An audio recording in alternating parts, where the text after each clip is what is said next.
కేకే వరుసగా రాజ్యసభ అవకాశం ఇచ్చారు కేసీఆర్. ఆయన రాష్ట్ర విభజనప్పటి నుండి కేకేకి అవకాశం ఇస్తూనే వచ్చారు. అయితే ఇప్పుడు తన కుమార్తె రాజకీయ భవిష్యత్తు దృష్ట్యా మేయర్ పదవి కొనసాగాలంటే కాంగ్రెస్ పార్టీతో ఉపయోగం అన్నటువంటి రూట్లో ఆయన మారారు. తన రాజకీయ జీవితానికి కూడా కాంగ్రెస్సే సేఫ్ అనుకున్నారు, మారారు. అందులో కేకే మారాక ఒక బాధ్యతాయుతమైన పని చేశారు. రాజ్యసభ సభ్యత్వానికి రాజీనామా చేయటం అన్నట్టు చాలా ముఖ్యమైనటువంటి అంశం, చాలా బాధ్యతాయుతమైనటువంటి అంశం. మేబీ ఇప్పుడు దానికి ఎన్నికలు జరుగుతాయి రాజ్యసభ సీటుకి. ఈ దఫా కాంగ్రెస్ తరపున పోటీ చేసి అవ్వచ్చు, ఎందుకంటే అవకాశం ఇప్పుడు ఒకటే అయితే కాబట్టి అధికారంలో కాంగ్రెస్ ఉంది కాబట్టి ఆ సీట్ ఆటోమేటిక్గా కాంగ్రెస్ పార్టీనే గెలుచుకుంటుంది.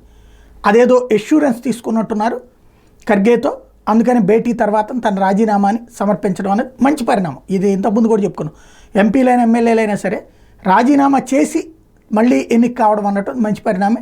ఆ విషయంలో అభినందించాలి.